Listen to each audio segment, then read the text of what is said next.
In the dusk before memory, when the world was raw from the flood, a shadow lingered, a remnant of old rebellion, a whisper of ancient giants. From Og's bloodline, last king of Bashan, rose a son, not in man's image, but like the Nephilim, the fallen, the mighty, the cursed. He was not born as other children, but a portent, an echo of the Watcher's sin, the forbidden union of heaven and earth. His mother bore him in agony. His coming rent the veil between worlds. Midwives fled in terror. The child's eyes were deep as Sheol. His cry the sound of thunder over the waters. From his first breath, dread thickened the air. Elders whispered, "This is the true son of Og, heir of the Rephaim, the last giant, the curse that walks." He grew not in daylight, but in his father's long shadow, a living monument to ancient defiance. The Nephilim, giants, fallen ones, mighty men of old, born of watchers, angels who abandoned stations, took mortal wives, unleashing a race of hybrid titans, whose violence and corruption summoned the flood. But the flood did not erase their memory. In Canaan and Bashan, names of Rephaim, Anakim, Emim lingered like iron. Og, king of Bashan, last of these, his iron bed a monument to his stature, his defeat a sign of the old order passing. Yet from Og's loins sprang a son, immense in spirit and darkness, his hands large, restless, gaze unblinking, silence heavy. People watched with awe and fear, seeing the return of ancient terror, mingling of flesh and spirit, defiance of boundaries. From earliest days, the son of Og was a stranger to gentleness. He wandered alone, drawn to wild places, where the wind moaned through broken stones and earth's bones laid bare. He watched animals with cold fascination. It began with small cruelties, a bird with a broken wing, a lizard crushed, slow torment of mice. Not hunger or fear, but a deeper impulse, curiosity about pain, hunger for mastery, delight in life's shudder at his touch. Elders whispered, "He is not like us," a throwback to days before the flood, when mighty ruled by terror. His mother wept in secret, seeing Og's shadow, and in Og, the Watchers, who fell from heaven, taught war and sorcery. She prayed for deliverance, but the boy's heart was closed, his soul a fortress besieged by ancient spirits. As he grew, so did his power. Limbs thickened, voice deepened, eyes grew colder. Other children avoided him. He learned to hide his deeds, to smile when watched, to feign innocence. But in solitude, he listened to voices. Whispers from darkness, voices of Nephilim, spirits of giants slain in the flood, doomed to wander as demons, seeking vessels for rage. The son of Og was a study in contrasts, outwardly calm, inwardly seething, capable of mimicry, yet devoid of empathy. He learned to manipulate, to charm, to deceive. Elders saw in him the return of the tyrant, ruling by fear. His cruelty escalated. Animals vanished, remains mutilated in ritual patterns. Shepherds whispered of a shadow. Priests spoke of unclean spirits, Nephilim's curse, danger of bloodlines tainted by Watcher's sin. Yet the son of Og was not merely a vessel. He was a willing participant, attuned to abyss voices. He sought solitude to commune with spirits haunting Bashan ruins. In silence, he heard them. Whispers of Rephaim, lamentations of Anakim, rage of Nephilim, bound in shadow chains, yearning for release. He welcomed them, opening his mind to their counsel, his body to their power. In dreams, he walked among shades, learning their secrets, absorbing their hatred for Noah's sons, whose God drowned them, whose descendants hunted them.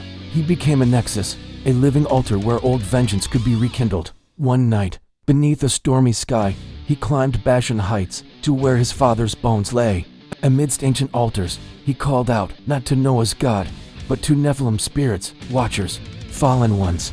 Wind howled, earth trembled, and in darkness, he felt a presence, vast, cold intelligence, ancient as mountains. It was the spirit of Og, last king of Bashan, giant whose iron bed, whose name was Terror. Og spoke, not in words, but a flood of memory and desire. He showed his son past glories, days when Rephaim ruled, Anakim strode, Nephilim worshipped. He poured into his son bitterness of defeat, agony of extinction, burning need for vengeance. My true son, you are the vessel of my will, heir of my wrath. Noah's son stole our birthright, drove us into shadows. Through you, my legacy will be restored. Giants will rise again. The son of Og bowed his head, accepting the Avenger's mantle. Boundary between flesh and spirit dissolved. He became more than human, more than giant incarnation of Nephilim's curse, living instrument of Og's revenge. The union of father and son, not love, but fusion of destinies. He inherited strength, cunning, malice, thirst for retribution. He returned to his people, transformed, His presence radiated authority, words carried doom, elders recoiled. He gathered the discontented, outcast, remnants of old clans who remembered giants' days. He taught forbidden arts, making weapons, forging alliances with unclean spirits, rituals opening gates between worlds. He became a prophet of vengeance, priest of old gods, king in exile. Followers called him the true son, heir of Og, last hope of Nephilim. They believed through him. Curse reversed, giants restored, Noah's sons overthrown. But the son of Og was not interested in justice. His heart a furnace of hatred, mind a labyrinth of schemes. He saw Noah's descendants not brothers, but usurpers, not men, but prey. He vowed to make them suffer. The campaign began in secret, with raids on border villages, abduction of children, desecration of altars. Israel awoke to terror. Rumors of giants returned, tales of a shadow king who could not be killed. The son of Og moved like a storm, followers swelling, legend growing with each atrocity. He spared none. He reveled in their fear, drawing strength from despair. His vengeance was not blind. He targeted Israel with fury, for they were chosen of Most High, slayers of Og, destroyers of Rephaim.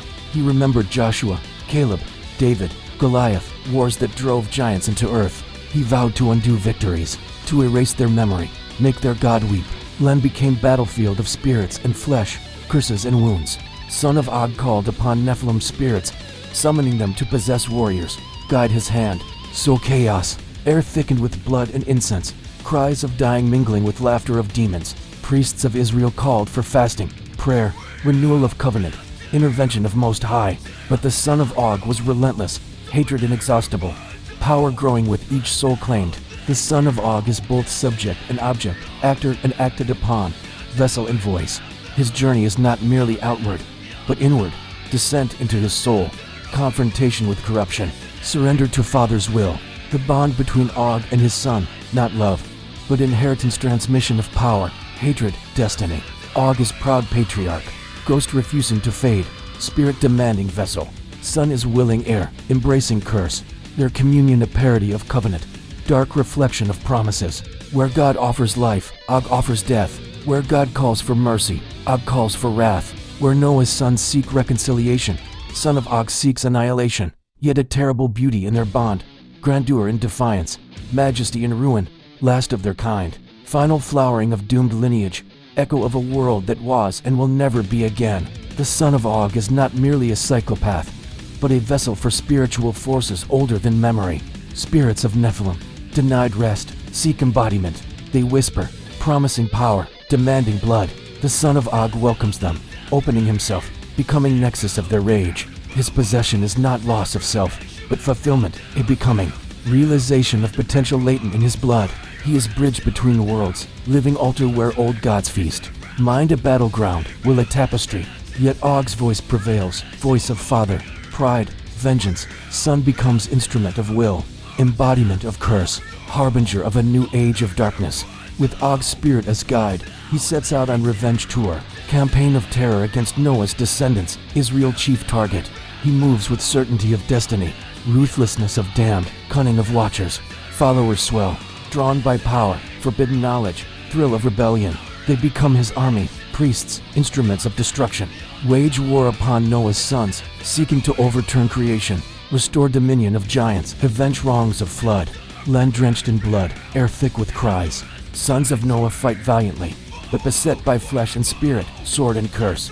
Priests call upon Most High, but heavens are silent, earth unyielding. In darkness, son of Og stands triumphant, eyes alight with Nephilim fire, heart beating with Og's pride. He is true son, heir of giants, living curse.